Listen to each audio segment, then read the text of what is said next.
Mais le haïn, ça tue. Vous ne comprenez pas que le mauvais œil tue. Vous allez voir des textes, vous allez être choqués. Réveillez-vous. Comprenez qu'une parmi les grandes causes, voire c'est peut-être la principale cause des problèmes que vous avez, c'est que vous étalez trop votre vie. Mes chers frères et sœurs, aujourd'hui avec l'aide d'Allah Tabaraka wa Ta'ala, on va vous parler d'un grand fléau qui est le mauvais œil. Le mauvais œil. Rentrons directement dans le vif du sujet en voyant ce hadith qui nous est rapporté par l'imam Ibn Majah.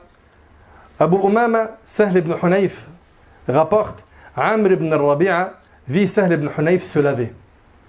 Et il dit, donc il s'agit de deux compagnons. Écoutez attentivement s'il vous plaît. Ces deux compagnons et pas deux ennemis. Amr ibn Rabi'a vit Sahl ibn Hunayf se laver. Donc Sahl il est en train de se laver. Il a dit par Allah, je n'ai jamais vu un jour ni une peau de jeune fille pareille. Tellement quoi? Tellement la peau du compagnon était quoi? Était très belle. Vous suivez? Donc ici, Amr dit en voyant Sahl ibn Hunayf qui se lave à l'abri des gens. Il a vu une partie de sa peau, il a dit qu'il n'a jamais vu un jour une peau de jeune fille pareille. Sahl s'effondra sur le champ. Allahu Akbar. Vous imaginez? Le compagnon radiallahu anhu, il s'est évanoui. Sahl s'effondra et le messager d'Allah sallallahu alayhi wa sallam vint trouver Amr et lui dit sur le ton de la colère: pourquoi l'un de vous tue-t-il son frère? Regardez ce qu'il a dit alayhi wa sallam. Pourquoi l'un de vous tue-t-il son frère? Et on va voir par la suite que le mauvais œil peut tuer quelqu'un. Comme c'est rapporté dans un hadith.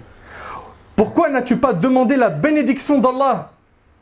C'est-à-dire que quand tu as été émerveillé de sa peau, tu dis Allahumma barik. Pourquoi n'as-tu pas demandé la bénédiction d'Allah? Lave-toi pour lui. Amr lava alors son visage, ses mains, ses coudes, ses genoux, les extrémités de ses jambes et l'intérieur de son pagne dans un récipient, puis on versa l'eau sur Sahl qui est reparti avec les gens. Et le hadith, on a dit, il est rapporté par l'imam Ibn Majah. Dans ce hadith, il y a une chose qui apparaît, qui est claire. C'est que la plupart des mauvais œils touchent les gens qui montrent. Alors là, on parle déjà de quelqu'un qui fait ça volontairement ou qui laisse apparaître une partie de leur beauté ou de leur beau physique. Et regardez, subhanallah. Là, ici, c'est un compagnon qui n'a aucune haine ni animosité vers son frère qui est compagnon également. Et le simple fait qu'il l'a vu sans faire dua de bénédiction pour lui, sans dire Allahumma barik lahu ou alayhi ou fihi, ok? Et bien ça a été un mauvais œil. Donc on comprend ici déjà tout de suite une chose, c'est qu'il y a un farq, une grande différence entre al-hasad, l'envie, et al-ayn, le mauvais œil. L'envie déjà, elle est de, comme vous le savez, deux catégories. Il y a l'envie blâmable, d'accord? C'est le fait de souhaiter la disparition du bien de ton frère. Il a une voiture qu'il vient d'acheter, un gros 4x4, il est tellement plein de haine que tu lui souhaites la disparition de ce bien. Ça c'est haram en islam. Souhaiter la disparition du bien de ton frère, c'est haram. Le prophète il a dit, méfiez-vous, gare à l'envie, car l'envie brûle les bonnes actions, tout comme le feu brûle le bois. Donc ça, c'est déjà quelque chose de haram. Par contre, il y a une envie qui est louable, qu'on appelle al-ribta. C'est le fait d'envier quelqu'un qui a de la science, t'aimerais avoir de la science comme lui, il enseigne aux gens, ok? Ou quelqu'un qui a de l'argent et qui donne dans les nobles causes. Ces deux-là, tu as le droit de les envier sans pour autant souhaiter la disparition de leur bien. Donc ça, c'est le hasad, d'accord? Le ayn, et là, vous allez peut-être être surpris, peut venir, écoutez attentivement, de quelqu'un qui t'aime beaucoup. Il suffit qu'il ne dise pas Allahumma barik et qu'il te regarde avec un regard bien appuyé, c'est un ayn. C'est un mauvais œil. Toi-même, tu peux atteindre ton enfant d'un ayn. Ta propre personne, en te regardant dans le miroir, tu peux te toucher toi-même d'un ayn, d'un mauvais œil. Parce que tu n'as pas prononcé quoi? Les invocations, les bénédictions d'Allah. Vous suivez? Donc al-hasad, il vient, on parle ici du hasad blâmable, l'envie blâmable, il vient de quelqu'un qui t'aime pas. Mais l'ayn, il peut venir de quelqu'un qui t'aime, voire de ta propre personne. D'où le fait qu'il faut faire très attention au mauvais œil. De toujours être constamment dans quoi? Dans le dhikr, l'évocation d'Allah tabarak wa ta'ala. Et moi je m'étonne, et je vous le dis clairement, de ces gens qui toute la journée affichent leur vie, leur confort, leur luxe, leur beau physique sur les réseaux sociaux. Je m'étonne de ces gens-là. Et je leur adresse un message. Vous avez sûrement des épreuves et des secousses lourdes. Vous vous dites pas des fois ça peut être le mauvais œil? Tu t'exposes à ça. Quand on les voit dans leur story, dans les réseaux sociaux, en train de se prendre en photo avec une grosse voiture de luxe. Ok? Te faisant croire que sa vie entière, c'est canon, c'est trop bien. Alors que c'est juste le moment de la photo, c'est bien. Et après, c'est les ténèbres dans sa vie, quand il n'est pas connecté à Allah subhanahu wa ta'ala. Et Allah ta'ala, il l'a dit. Quiconque se détourne de mon rappel mènera certes une vie pleine de gêne. Ils vendent du faux, du mensonge aux gens. Ou bien l'autre, il est là en train de filmer toutes ses voitures. Voilà, j'ai celle-là, puis j'ai aussi celle-là, puis aujourd'hui on va prendre laquelle, on va conduire laquelle. Tu es en train d'être une source de trouble, de fitna dans le cœur des musulmans. Leur cœur brûle à cause de toi.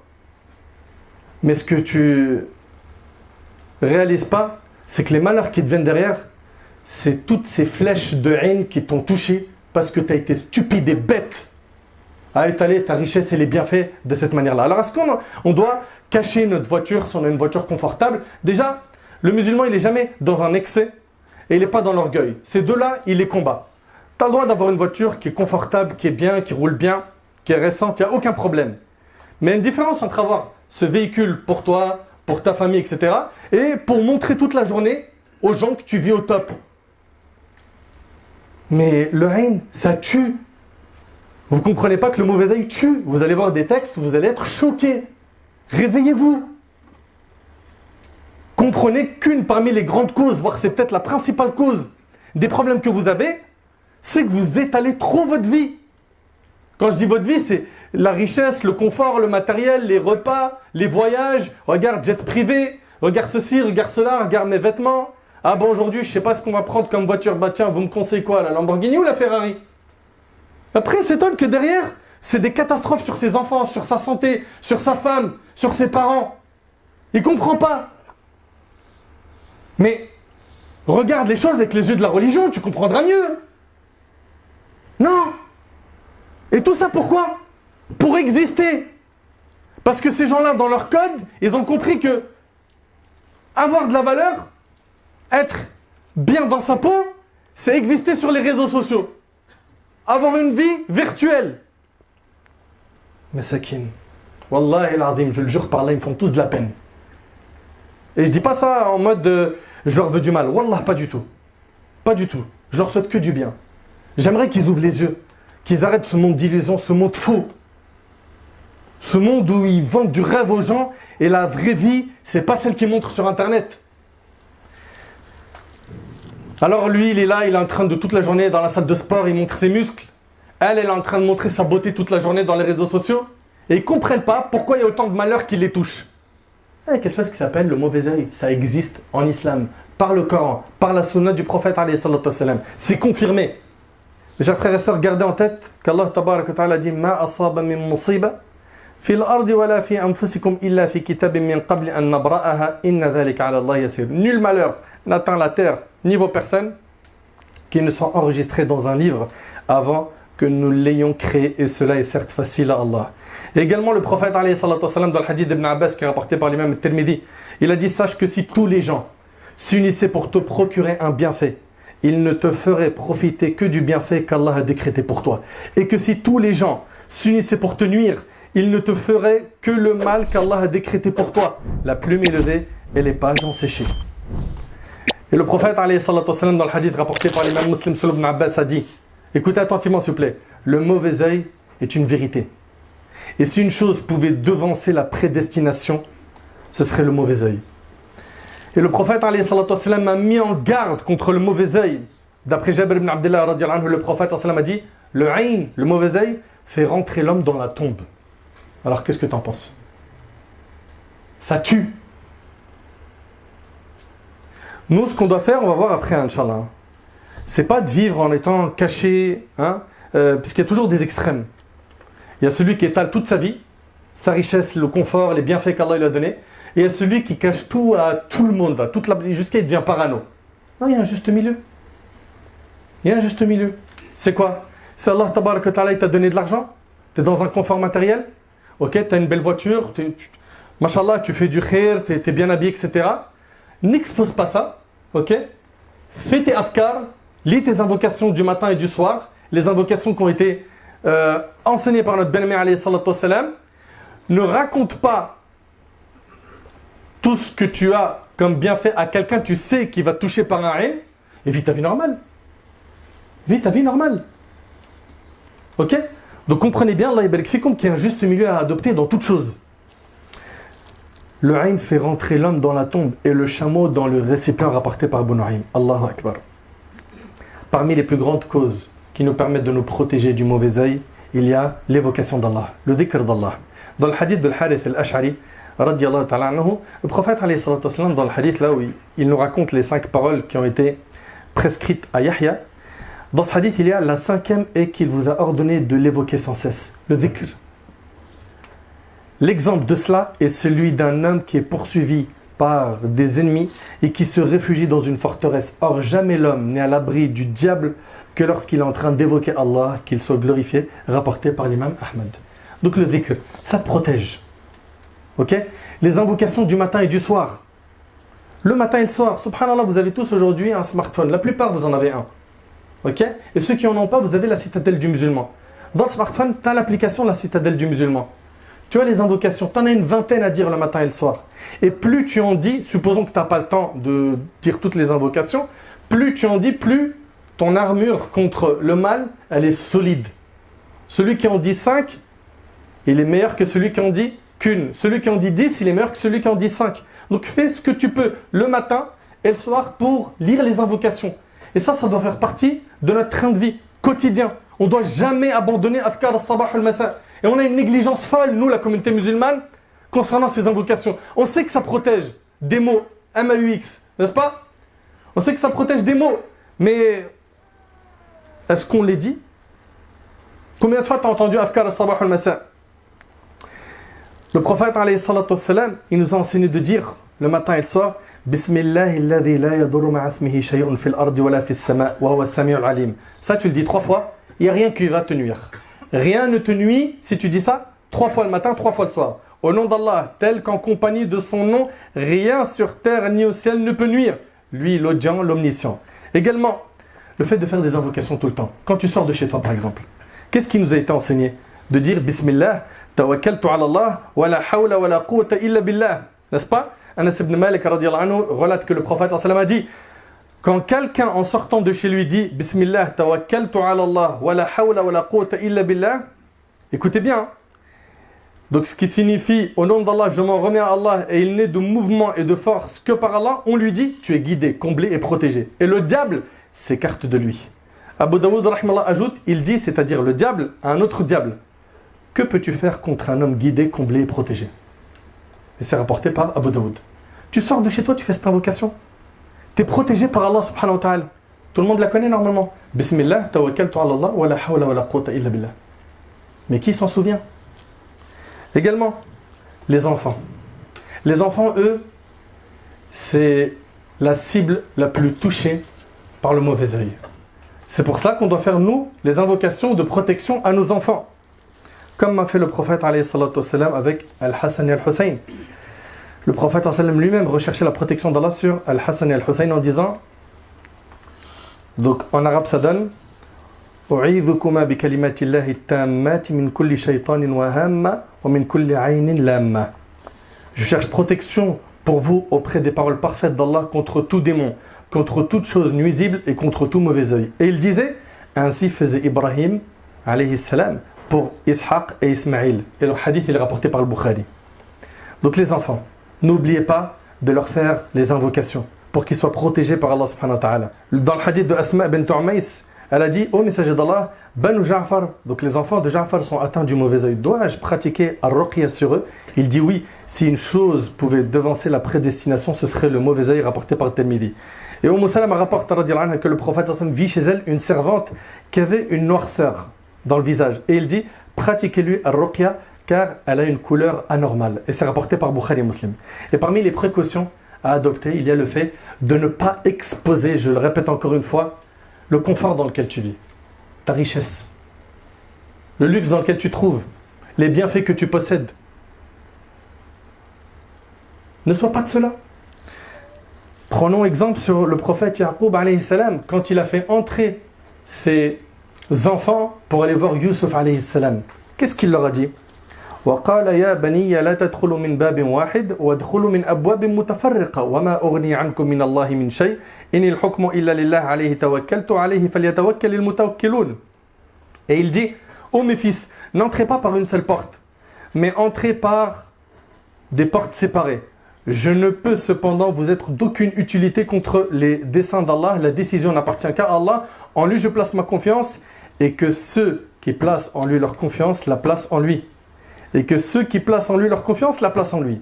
L'imam al-Baghawi, rahimallah, il dit que le prophète Yaqub alayhi salam, il a fait rentrer ses 11 fils par des portes séparées. Pourquoi? Parce que l'effet du nombre allait attirer le mauvais œil. Il s'agit de 11 enfants qui sont beaux, ils sont grands, ils viennent tous d'un père, vous imaginez 11 frères. C'est quelque chose qu'on n'a pas l'habitude de voir, n'est-ce pas? Donc ça attire l'œil. Il leur dit n'attirez pas l'œil, rentrez par des portes séparées. Parce que si vous rentrez tous en même temps, vous allez attirer le mauvais œil. Donc comprenez bien, Allah yabarik fikum, qu'il faut ici être intelligent. Ne vous exposez pas au mauvais œil. Et ne rentrez pas dans la paranoïa, l'autre excès qui est de voir le mauvais œil partout. Ah bah ça je pense c'est un mauvais œil. Ah ça je pense c'est un mauvais œil. Et regarde, c'est très simple. Pour t'écarter de ces wasawis, renforce ta foi. Omar ibn Khattab radiyallahu anhu, vous le connaissez tous ce compagnon, n'est-ce pas? Omar radiyallahu anhu, on sait, on connaît le hadith par cœur. Quand il prenait un chemin, le diable il en prenait un autre. Pourquoi? Sa foi elle était trop forte. Renforce ta foi. Renforce ta foi, apprends la religion. Pratique-la bien, invoque Allah. N'oublie pas de dire Allahumma a'inni ala dhikrika wa shukrika wa husni ibadatika wa Allah. A'inni, aide-moi à quoi? À t'évoquer, à te remercier et à bien t'adorer. Demande-lui qui te donne la force de bien l'adorer. Donc ne soyez pas de cela, Allah yabarik fikum. Et quand vous voyez quelque chose qui vous plaît chez quelqu'un ou sur vos enfants, ok, ou bien sur ta propre personne, dites Allahumma barik. Dites Allahumma barik. D'accord?